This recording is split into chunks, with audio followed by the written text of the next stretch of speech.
everyone. My name is John, and I'm just trying to make this video to share my experience about over the years with Afib Attrial Fibrillation. I don't recall the exact type of atrial fibrillation I do have. I don't believe it's the most serious, but I don't believe it's the most mildest either. I just wanted to give you some input about how long I've been living with it and about the procedure that you have to have done to get it done right. Again, my name is John, and I started having AFib issues probably about 34 or 35 years old, but I'm not going to tell you my age. But anyway, about 34 or 35 years old, and I remember the first time it happened to me, I thought I was going to die right there. It started with a very irregular, very fast heart rhythm. I mean, the heart rate had to be at least 120 beats a minute, if not longer, if not higher rather. And it continued, and I thought it was going to stop by itself, but it didn't. So after a period of time, after about a half an hour, I decided to go to the hospital, which I did. They evaluated me. This was a long time ago, so I don't recall whether or not it went back to normal rhythm by itself, or they gave me medication to correct the problem. It could have been either way, but like I said, it was a long time ago. And then over the years, into my 40s and 50s, well, first of all, after the first probably 10 years or 8 years, I just didn't take anything for it. It didn't happen again for a long time, but then it did eventually happen. And what happened was, again, I wound up going to the hospital because it was beating irregular, not as fast as it did the first time, but it was still irregular. And of course, it was making me very nervous, so I did go to the hospital. They evaluated me again, and at that point, they recommended me seeing a cardiologist, which I did. And I was still living in New York at the time. I'm in Florida now, but I did go to see a cardiologist, and the cardiologist, after evaluating me and checking my heart rhythm and my cardiogram, he recommended that I start taking a medication called Corguard. Now, Corguard is the full name of it, the original name, but they also have a generic, which is called Nadolol, and I'll tell you a little bit about that later. But anyway, they put me on this medication, which is called Corguard, and it is not only a heart rhythm, it's really a blood pressure medication, but it's also a beta blocker. And beta blockers will help your heart rhythm to stay in normal sync if it's not too serious. But anyway, I started taking the Corguard, which was 40 milligrams, and it seemed to work for quite a long time, probably close to 8, 9, maybe 10 years. And it was working, and it seemed to be okay. But then gradually I started to get more episodes of AFib, sometimes short, sometimes long, sometimes it went back to normal rhythm by itself, sometimes it didn't. And I don't want to keep this video too long, but I did continue taking that medication, and then after going into the hospital for episodes of AFib, and sometimes just going for a few hours and sometimes overnight, my cardiologist decided that he was going to put me on a heart rhythm medication besides the blood pressure medication, which was also a beta blocker. Anyway, I started taking a heart rhythm medication called Rhythmol. It's Rythmol, Rhythmol, and I believe it was 100 milligrams. I'm not really sure. But anyway, I started taking that, and that lasted a long time in my body, that it was working very well. So we're talking about probably a 10-year difference between the first medication, which was a beta blocker, and the second medication, which was a heart rhythm and the beta blocker combined. And like I said, it took that for about 10 years, and then it started to, I guess my body started adjusting to it. And what happened was I started to have episodes of AFib again, and during that period, the doctor increased the medication from 100 milligrams to 200 milligrams, that's the Rhythmol, by the way, and then it seemed to last a long time under the 200 milligrams, and then I started to get skips and flutters, and they became more frequent. And then what happened was, after a period of time, my cardiologist decided that he was going to switch my medication from Ramo to a medication that I'm currently taking, which is called flecainide. And the flecainide is a 100 milligram medication, okay?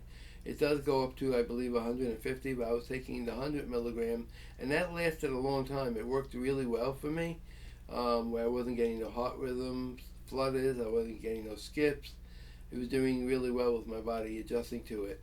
And then I took that for a number of years, and then I wound up back in the hospital again with another AFib episode. So what they did was they decided to not only keep me on the flecainide 100 milligrams, but they also decided they were going to put me on a blood thinner, which is Eliquis 5 milligrams.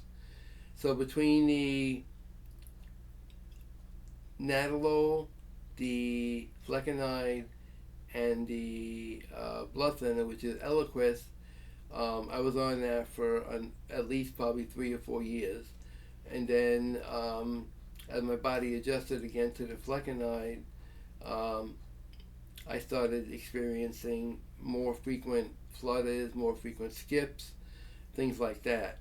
And what happened was my cardiologist decided it was time for me to go to, and I don't know if this is the exact wording of the specialist for this, but he is a cardiologist that deals specifically with the electrical impulses in the heart. I believe he's called a cardiologist, I can't remember. Anyway, he's an electrocardiologist, basically.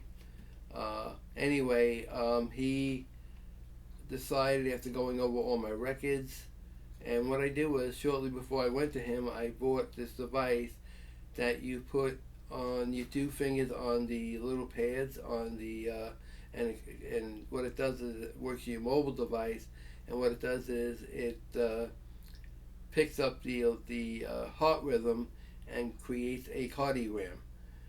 And you probably all know what it is. I just can't remember the name right this minute. But anyway, I, along with the records that my previous cardiologist had, the ones that the tests that the doctor did and the electrocardiologist did in his office, and the ones that I recorded through that device, he went over all the records and decided it was time for me to get a ablation, a heart ablation. Now, previously they used to do heart ablation that was the old style, and it was more invasive, and it took probably 3 to 4 hours under anesthesia, which is a long time, which is not good for your body to start off with. But anyway, he decided that he was going to give me a new procedure, which was created about 1.5 years, 2 years ago. It's called the PFA ablation, which means pulse field ablation. Okay, pulse field ablation is a less invasive and more accurate, and you're only under anesthesia for a little over an hour, rather than being under anesthesia for 3 or 4 hours. Okay, so basically that's the procedure that he did. When you go into the hospital, they prep you. They do, of course, blood work, cardiogram, and probably a heart scan before you even go in for the procedure. But what you do is, when you go in there, they prep you. They give you, put the IV in your arms, and basically. And I continued to take the medication during the procedure. I took it that day. They said it was okay to take it because they didn't want me to go into full AFib while I was under anesthesia. But anyway, what they do is they take you into the operating room, and I was supposed to get it at 1 o'clock, but there was a delay with the person before me, and I didn't get taken into the operating room until about 10 minutes to 2 in the afternoon. Okay, so basically I went in there, and when you go into this room, it could be a little scary. They have all these heart monitors, probably about 6 of them or more, all this equipment, a table full of things they're going to use for the procedure. I don't know what they are, but wherever they are, that's what they use. So basically, about maybe after putting all the different patches on my back, my chest, different places, they started to give me this thing to make me a little bit relaxed, which started to make the room spin a little bit, and then they gave me the full dose of the anesthesia, which put me right out. Anyway, like I said, I went into the operating room about 10 minutes to 2.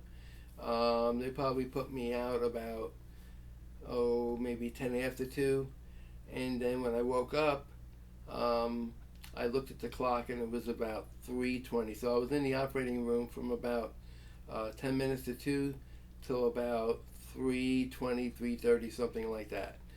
Anyway, the doctor, I was still coming out of the anesthesia, and I remember the doctor telling me that everything went well, that they mapped the area that had that was causing the problem with the electrical impulses, and what it is nerves that are in your heart that cause the electrical system in your heart to go wacky, so that, it causes the AFib, and that's what